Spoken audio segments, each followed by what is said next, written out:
This is going to show you how to access the ArcGIS Online version of the product and how you can look at utilities and create maps and export a map. So if you look at your SSO dashboard, you should have this chiclet called the ArcGIS. So that's going to open up. It might ask you to authenticate or to log in. But I'm already logged in, so just make sure that it's got your ID number underscore CSULB admin.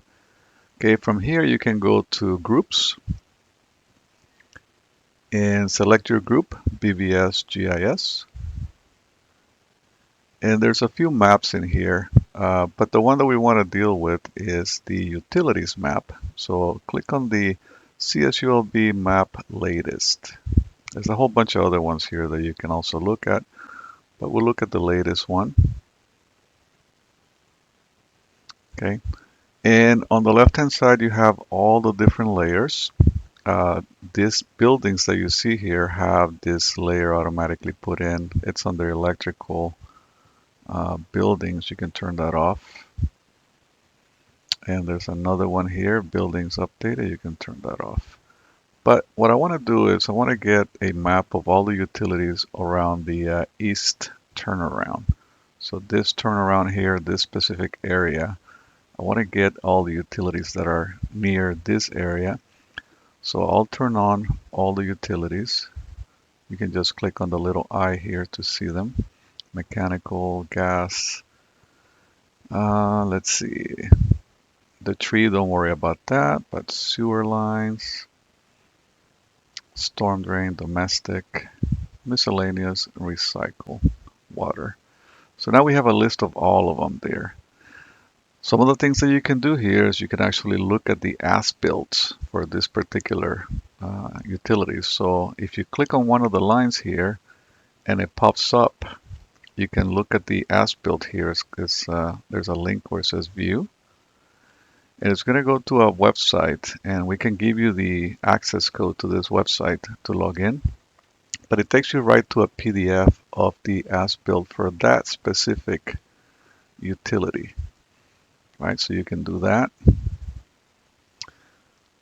But you can also print a map of here. So of this particular, of all the utilities here. So what you do is you just go to the little print icon on the left-hand side here. And it's going to give you some options to print the map. And let's go to advanced options. It's going to be in PDF format. Now you can do it as a TIFF file, JPEG file, and all that, but PDF seems to be the standard for everybody. Now this DPI here, I like to increase that to 120 DPI, so it gives us a nice and finer resolution. Okay, it's much better to do it that way. There should be an option to include the legend. If you want to have the legend of all the utilities, you can do that, and you click export. You can see down here that it's working. It takes a few seconds to do the complete export, and it creates a PDF. Then we're going to open the PDF, and if everything looks good, we'll save the PDF somewhere where we can actually transfer it to somebody. Okay. In the meantime, there are other things that you can do. Well, you can do you can view the asbuilts, but you can also turn on and off very specific layers that you want. Okay, so it looks like it's finished. Exported files. Let's click on that, and this is what that looks like. It looks like we have all the different utilities here, and we have a legend.